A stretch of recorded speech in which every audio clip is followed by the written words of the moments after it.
Okay, so in this video we're going to install the ARB twin compressor on our PDP, Perth Diesel Performance rear stainless steel bracket into the back of the 200 series Land Cruiser. So end result is the compressor is going to be mounted in here, and through here the switch will be in the lower with the air coupling. We'll also have some electrical going on there as well, but I'll show you our supplement kit. It is an optional extra in one of our wiring harnesses. This gives you a full power supply, main and auxiliary batteries, Anderson plugs, all that sort of stuff. That's in a separate video, so check out another link for that, but we'll focus back on the ARB compressor. We'll run you through now what's in the kit and what you're going to need to get the job done. Okay, so we've got the ARB twin compressor here, so a bit of a quick look.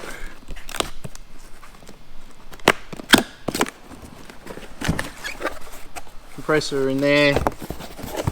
There is a lot of other wiring I will show you.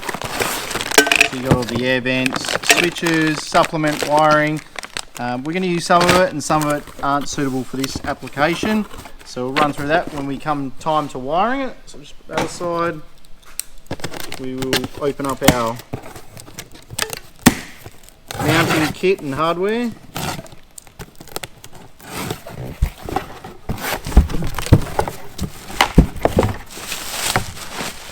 Okay, so we have one stainless steel bracket to mount the compressor on.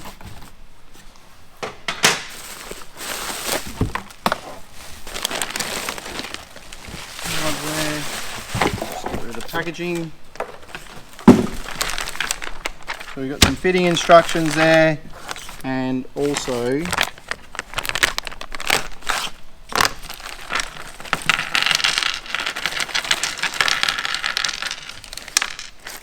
hose, couplings, right angle fittings, nuts and bolts to get it all done. So we're just going to check the contents of the kit and the instructions, tools needed to do the job, have a read of what's involved in it, and make sure you've got everything to do the job before you start it. So let's jump into the car. Okay, so in the back of the vehicle here, a bit of an overview. To get behind this trim here, obviously the trim's got to come off. We're going to take the rear seat out on the driver's side, these trims off of here. The front seat trim bolt and accessories got to come off there, so we can get the whole rear trim off the inside of the vehicle. Time wise, in start to finish with this job, look, because if you haven't done one, you're probably going to be somewhere maybe 2 to 4 hours, just depending on what you've got going on, and that's including some wiring as well. So let's get into it. Okay, so starting at the front of the car, you've got the rear seat belt. Well, obviously we've folded the seat up. Pretty sure you've managed to get that one done without some instructions. We're just going to take this trim clip off. It just clips on quite easy, and then the bottom catch clips down. 14mm here.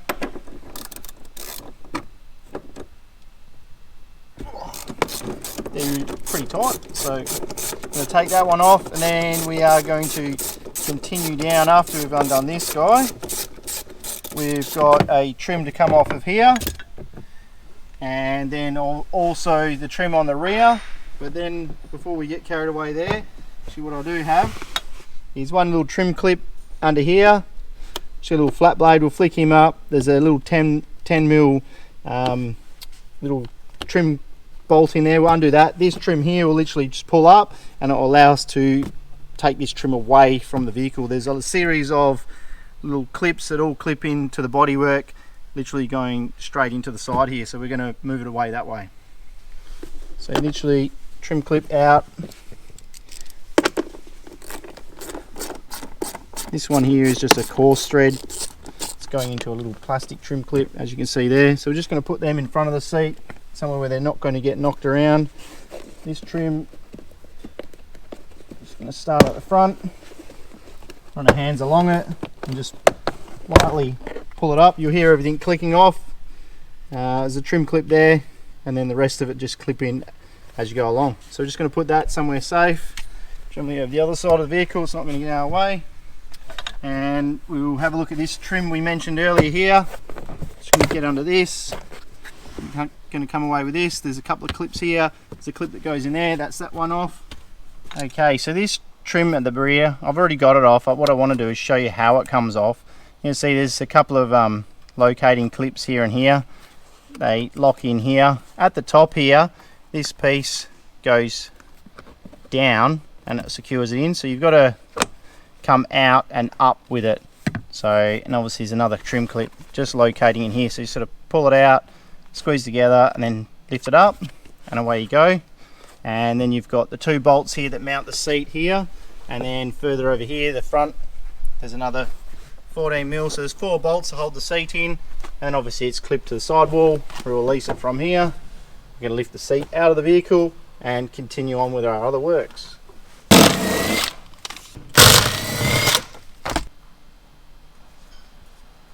Okay, the seat's out. This customer has requested that we don't refit the seat because they're going to put drawers or other options in the back. So to keep the car, these holes in the floor can get dust ingression come through them, so we refit them back in. And then the last one is to pop this off, undo this 14mm,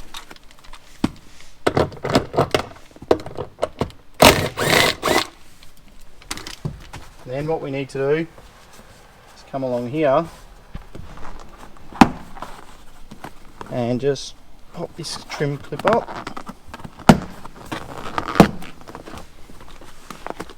and our covers out of the way a bit. Remember with the interior as well, you don't want to force anything, you just want to gently get things to come up. Okay.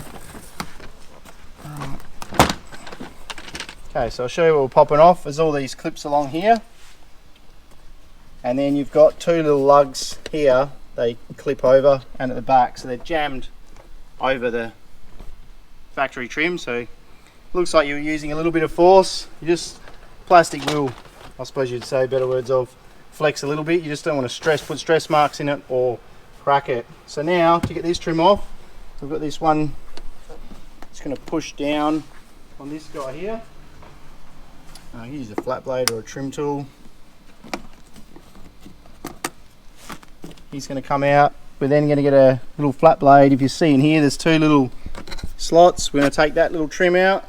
There's another 10mm socket head in there. This trim will come away and we'll start to loosen this trim up. Okay, so we've got a little flat blade. We're just going to get in behind this little opening here.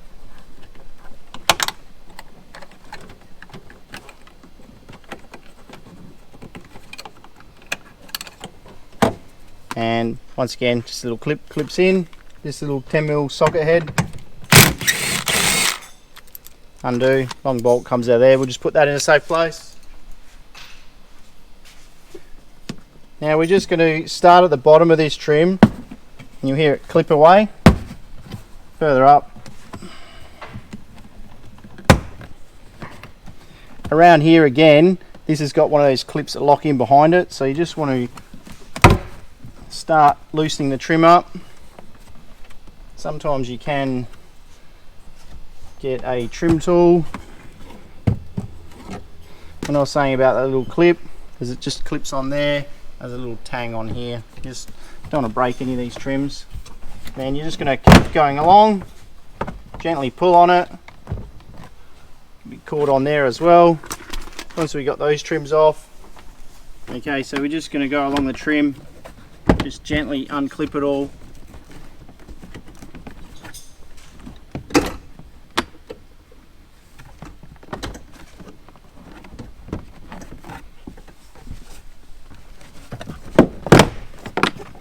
And as you would see, a series of clips like I was explaining earlier. So it will start down the bottom, coming all the way along. The whole interior is put together with a series of these clips, and they all mount into the bodywork holes. Obviously when I pulled this vehicle apart, there's something I wanted to mention to you, but we'll change camera angles and I'll explain to you what I found at the back that hasn't been done from Toyota. Okay, so I've just removed the rear trim on the 200 series. There's something I've noticed when we pull these trims apart. You've got the, just up here, sorry Aaron, we've got the rear seat pull handle. We're just going to pop that in, unclip him. It's like a bike, push bike cable. This connector here should be plugged into here, and I noticed it wasn't connected when I removed the trim. What that actually does, we'll remove the trim out of the vehicle, It's the rear or third row air conditioning interior temperature sensor, and it runs along to this guy here. So this customer's what would you say, rear air conditioning system wouldn't have worked too well, and that's what the sensor looks like on the inside. A few customers ask us, what's this thing here? So yeah, just a little bit of something we found when we pulled something apart. Now I'd probably guess it wasn't Toyota that's left it apart. It's probably when it's had a genuine tow bar module fitted. Technicians forgot to plug it in. So let's get to it. Okay, so we've got the trim removed. We can get to all the mounting holes under here. It's a little bit fiddly. So to make things easier, and obviously this is how I do it, and I find it much easier, we're going to remove one 14mm bolt here, a couple of trim clips. This whole trim's going to come away, and it's going to make life a lot easier and just makes the job easier for one bolt. So let's get into that. So literally I've just gone under the gap there, popped him open. Once again, 14mm socket. Undoing them with power tools. When we do them back up, I'll do them all by hand. It's just quicker and easier to remove. Trim tool under there.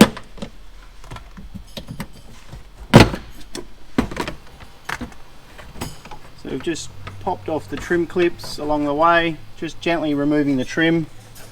Just in here as well, once again, you've got all these push-in clips, and away we go, we've got that trim off. So now what I was talking about, these mounting holes, this one here and here, are what we're going to use for our bracket. Then we're going to relocate the wiring.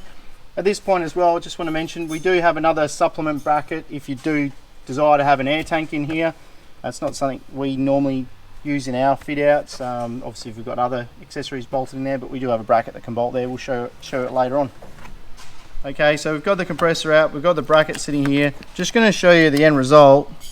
It's pretty much going to sit on the bracket like so. We've got some filters that we'll screw into here.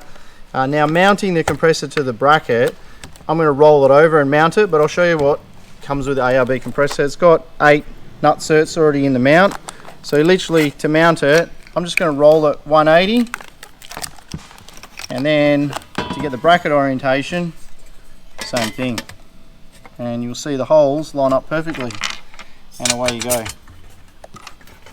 So before I get carried away doing one bolt up, I'm just going to wriggle it all around, start all the threads, make sure nothing's caught up, and then I'll pull it all down together. So you should have 8 M6 by 16mm long, that'll mount that, and then we've got the other bolts to secure it in the vehicle. So now we can pull all them down. Just going to check nothing's fouling or anything like that before no harnesses are pinched under the wiring. So obviously it's easier to check things now than make a bit of a mischief and have to do a repair. You can see they're all just pulling down really easy.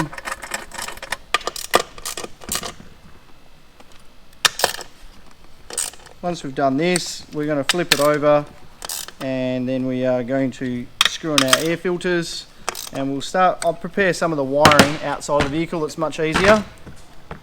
If you want to, you can take off the protective coatings. So when I was saying we can prepare some of the wiring, this connector here is one we're going to extend this to bring it down. We extend that so it comes down the side and around to our switch at the bottom.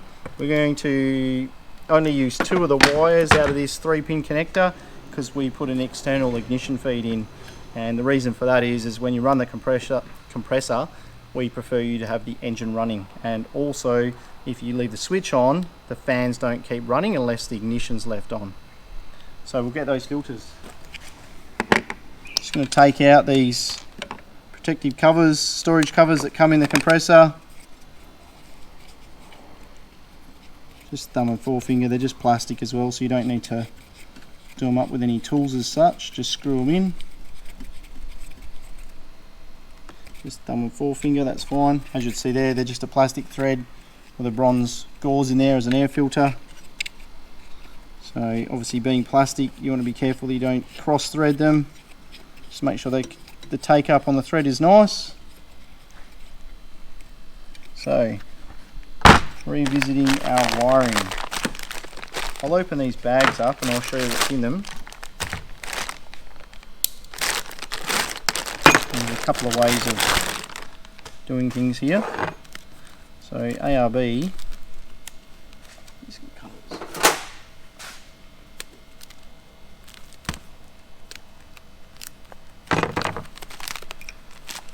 ARB give you a quick connect here as well. Obviously that's going to plug onto there. In our rear application you can see it's a generic compressor and wiring lead.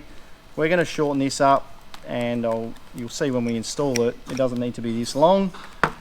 In our installations here in the shop we do delete the maxi fuses and we convert them to twin 40 amp MIDI fuses just so we've got a standard across the vehicle. So that's that wiring loom covered, and obviously as well you got the earth.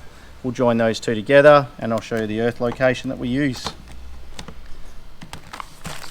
Switch assembly, the second bag in the kit.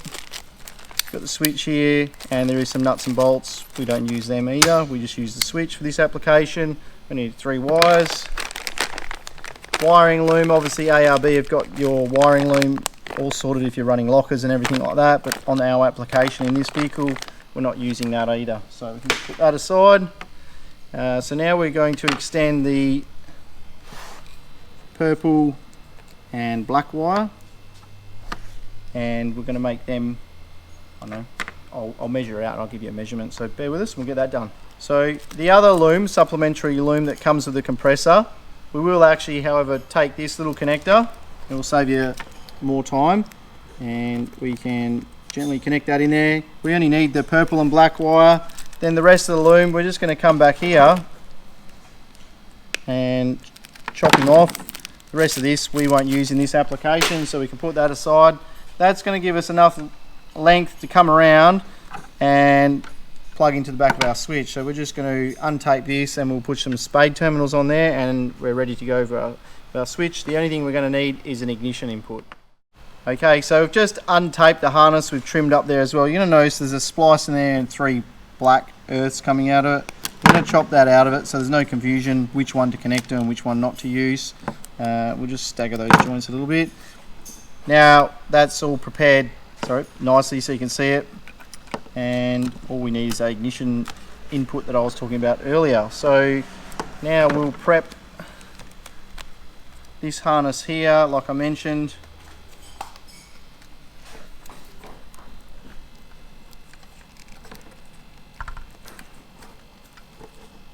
Sometimes a bit tight to click on. There we go.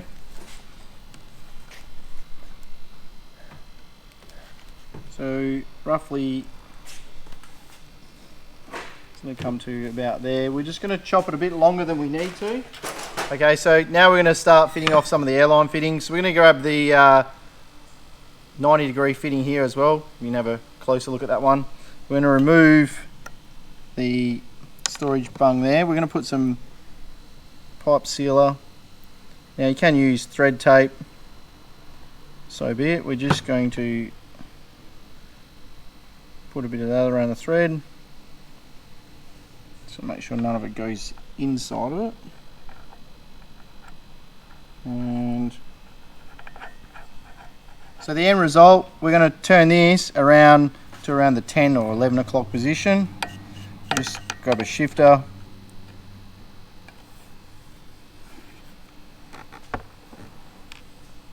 Now I'm not putting much leverage on this, so don't, just because I am holding it at the end of the shifter, I'm not going extremely tight on it. It is a tapered thread and we have got sealer on there. So now the hose will just spin on, and we can leave that one loose for the time being, and we're going to go and do the air coupling. So this is to suit ARB pump up hose. Now a little trick with this as well, what you can do is, just so you can actually get it tight, because I'm just pushing it out, so then we can put a spanner on there. Now if you do get the air hose and clip it on, this coupling will jump up and you easily get a spanner in there, because what will happen is, actually I'll do it this way so you can see. At the moment you can't really get a spanner in there, so you don't want to try and jam something in the front of it, or you can put something across the flat blade there, but the best way to do it is to put the air hose in, pop the coupling out, then obviously spin the nut up on the back. Sometimes you can get lucky as well. If you just hold it, do it tight, it will stay put, but I just wanted to mention that as well, because we have had people damage the couplings. So we can tighten that up now. Okay, so mentioned about putting the connector in and giving us more room. You can see now when we put it in, not this spanner, but a thinner spanner will fit in there. Okay, so let's get the spanner that fits. So we've got two 3/4 inch spanners here. As you would see, I'll hold them side on. You'll see one's thinner than the other. Thick one, well, doesn't go. And this is just a bit of a no-brainer spanner. Goes in there nicely. Now on the back, we've got an inch socket, and we're going to do it up. Alright, so it's tight. Look, sometimes you can get away with just spinning this nut up on the back. I'll show you. And just holding it, and it will just tighten up for you. As you can see now, I'm not holding it, and it is tightening. So either what works for you. I just thought I'd mention to you because we have had a few people that have, you know, tried to grip this with multi-grips or vice grips, and it's damaged the fitting. So now once that's done, you just push the protective cover on. If you want to, just check it works before you mount it in the car, because it's a little bit of fun and games to get to when you get in the vehicle if you have to replace it. So now on the back of that, you're going to see the 90 degree with the nut end. Just going to put that on there. That's nice and loose. Going to bring the air hose around. Now, one thing I want to mention as well is when you push this through, where your connectors are, they're going to come out the back here. So you want to try and position the hose in a relaxed position where it's not going to foul on anything. So, which is probably going to be around there. And then the other thing is too, when I roll this guy over, you'll see the hose is out this way. More so you want to have it so it's just nicely tucked in. Once you've got it where you need it, you can grab a shifter or a spanner. Obviously most people are probably going to have a shifter at home. If not, grab a spanner that's correct. We can go along, tighten this guy up, the JIC fittings, and this one up here. You can see the hose as well. It's not rubbing on any of our brackets or anything like that, or anything on the vehicle. We'll do a final checkup on that, and pretty much this kit's ready to fit in the vehicle. We'll bolt it up and then we'll do the wiring last. Okay, if you're after the spanner size for these guys here, it is 9/16. All these fittings for the air hoses and hydraulics and things like that are generally Imperial, even though we are working on a Toyota that is a metric vehicle. So I've just nipped all them up now, and we are ready to go to the car. Sometimes mounting this in the vehicle to have someone take a little bit of weight or help you, assist you, might be a good idea. But it is doable on your own. Just take a bit of time, we'll get it in there. Okay, so in the back of the vehicle, we're going to mount to this point here and over here, and the jack spot. Not sure if you can see down there, the top mounting hole here. So we're going to, this is the trailer harness wiring. You can see the aftermarket zip ties here, or the genuine tow bar harness. We're going to snip off these guys.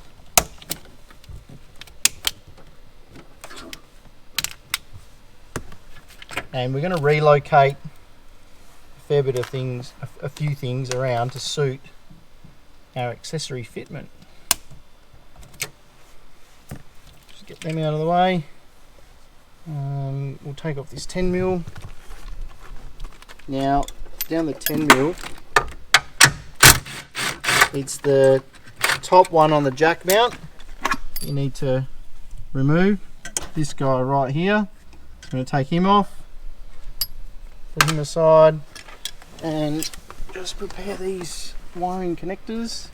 So they are thin little tabs as well. Okay, so you can see we've got that guy out there. Same thing here. Not sure if you can get the camera angle there, but it's a bit... Okay, you'll see these trim clips as well. You can access them with long nose pliers. Put underneath, squeeze the connectors together, and then pull the trims out. So that's another way, or trim tool. Either way, this harness in the end will be getting zip tied back in place. So we'll just prepare that at the back there for the time being. We'll go and get the compressor and we'll get it mounted up. Okay, so we've got the compressor up. Now you'll notice down here we've got one bolt in here. So this bolt is a threaded nutsert in the bodywork. What that allows us to do is take in the weight for us. Now we can work with the wiring harnesses, make sure nothing's tight, and then we can start to mount things up. Now, one thing I want to bring to your attention is the reason we've put the wiring harness, I'll just put this up here so it's out of the way. We go behind with the wiring harness. So you see the harness was clipped in along here before. We go behind because the compressor here can get quite warm and we don't want the wiring to be anywhere near that. So, and you'll notice on the finished product we've got holes over here. We're going to secure the cables out of the way, and then same thing down this side. I'm going to zip tie all the cables, make sure they're all nice and secure. So now we're just going to go behind with an M6 nut on that bracket, nut and bolt at the top, same thing, nut and bolt over here, and then we're just going to install the rear bolt that we took out of the upper jack. We're going to put one of these guys back in here, M6. Pretty much once you've started those two, now the compressor is completely taking all its own weight and it's not going to move around, and you can get in behind here. Now the idea of taking this upper trim off is that comes through here, so if you're trying to get your fingers around and maneuver the wiring, for the effort it took to take that trim off, it's much quicker now mounting the compressor up and making sure everything's okay. So we'll go ahead and we'll get it all bolted up. Just be careful not to drop the M6s. I'm just going to take that, I'll just unclip that just so I can get my fingers around.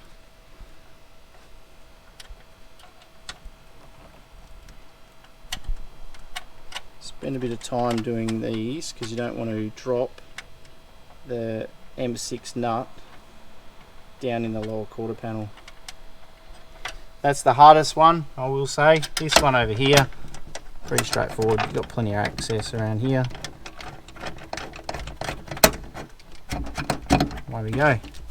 Now we can start to have a look at the wiring harness and all our other accessories, make sure that we're all happy with everything, how it's all mounted, and we'll continue on with some of our wiring. So just have a good look around everything before you go and tighten the bracket up. Have a good look with the light.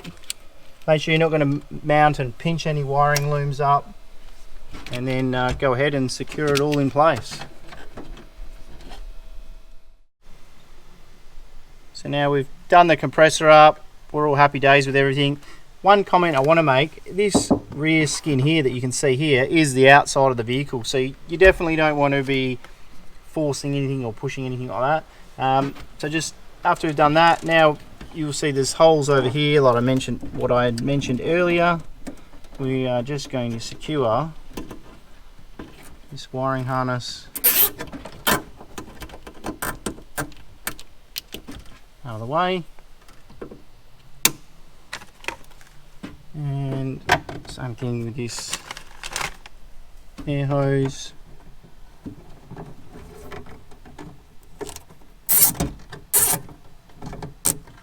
Just so nothing's touching and rubbing.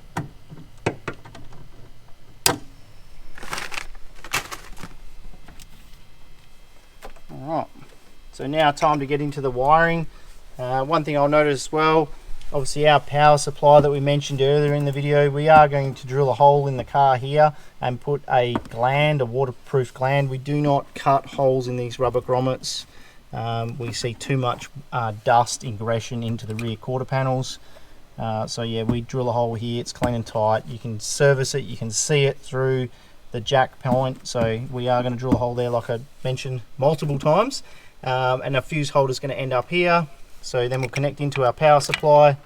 Our switching wires are going to come around the back, like pretty much so, and they are going to pop through here. Then we'll connect it up last, put the switch in, and we can secure this. However, we are going to pair into this wire a bit of single core from our ignition feed. So we'll jump onto that now. Okay, so we've got this gland that I've been talking about. Obviously, we're going to drill a hole through the floor. What I've got down here is, you'll see I've got a template marked out. Comes in our supplementary wiring kit. Texter mark that, pin punch it, put a pilot hole in there, check underneath that nothing's in the way, but it works in all the factory vehicles. End result is going to be, actually, where it comes through the floor, you're going to mount the nut through the bodywork. That's going to do up on the bodywork there. I'll slide this gland down, start the thread, do that up tight, and we've got a full IP rated cable entry into the vehicle. So no dust ingression, no nasty cuts of boots, no dislodgement. And then what we're left with here is we've got an M and an A. Is our main battery, which is the compressor going to run on, and an auxiliary battery feed. So they're the two battery feeds into the rear of the car, and obviously I'll run through the other wiring harness, what needs to happen with that when we get to it.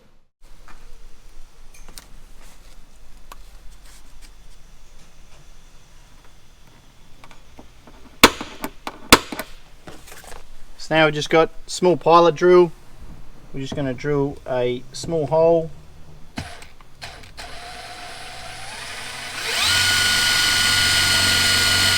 So we've already checked under the vehicle. We know nothing's underneath the car, but also at the moment we're still going to go underneath, and because we're putting a large gland in there and nut, we're just making sure we don't need to move it 5mm or 8mm in a different direction. So we'll just check underneath, and then we'll come back and we'll drill the hole.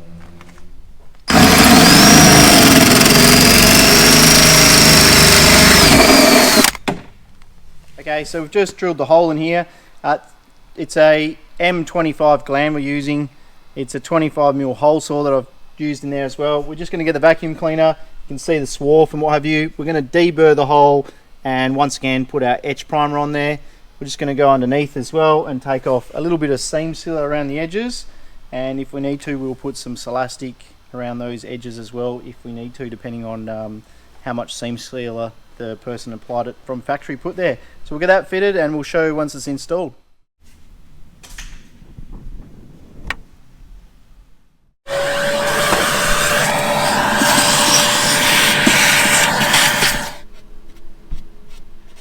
So we're just under the vehicle here.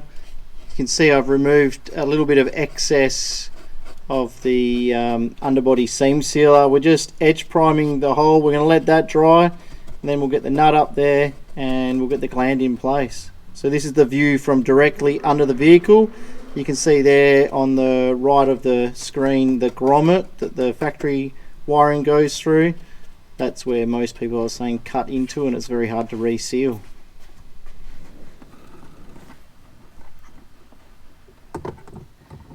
Turn it. Okay, so we're at the point where I'm going to talk about power supplies and earths. So obviously, like I mentioned, we've got the main ARB harness. We're going to connect into the big connector that's positively locked on there. We're going to zip tie all this away.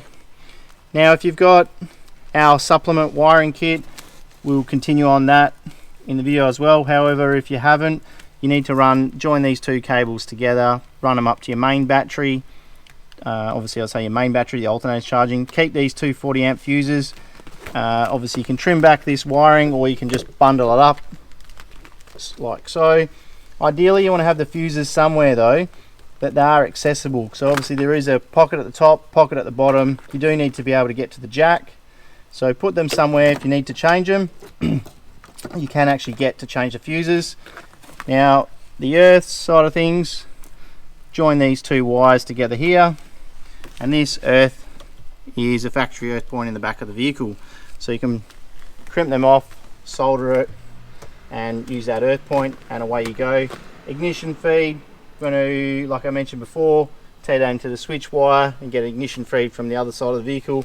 That's all in our supplement wiring kit as well. So whichever way you go, this is the changing point between the two. So we'll jump on now and we'll shorten this up to suit our wiring kit. Okay, so now it's time to prepare the rear fuse holder for our power supply. So these fuse holders, you'll see there's little dovetails on them. They literally just snap on top of each other like so. They're all stackable.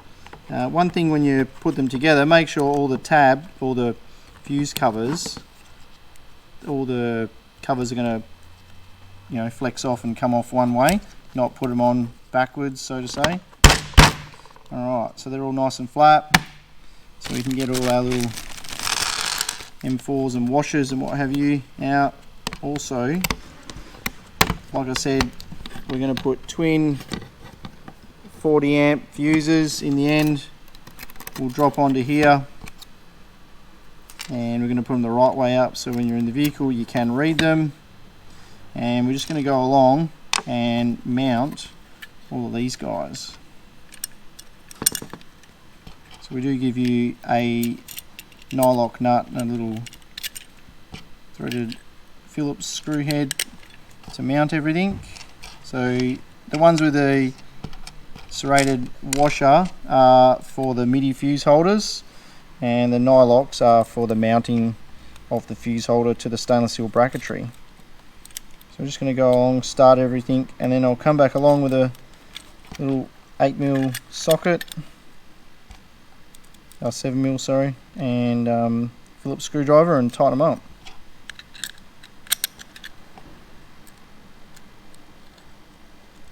Now you'll notice that I'm putting 3 fuse holders in here, and we only need 2 power supplies for the compressor to run, one 40 amp for each motor, so to say. But what you're going to notice is that I've got 2 mains are going to come in and split, and I'm going to have the main 40 amp to each compressor, and then I'm going to have one left over, and that's my auxiliary feed to the rear of my vehicle. So if I've got draw systems, I've got extra power supply down the back, or if I'm going to put switch panel or any electrical switching items that are coming, or running a fridge, they're going to come off the auxiliary power supply. So I'll show you that in the vehicle.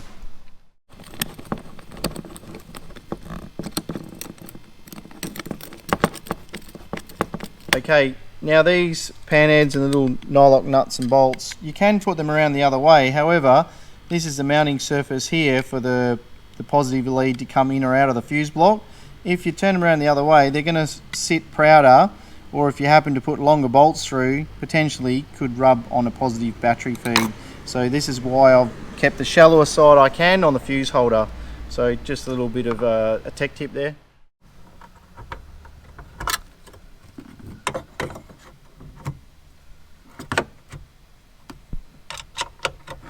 Okay, what you'll see here is I'm just starting the 10mm. I'm just lightly taking a bit of weight off the bottom of the compressor, and I'm just positioning this where it wants to sit comfortably, and obviously the wiring as well.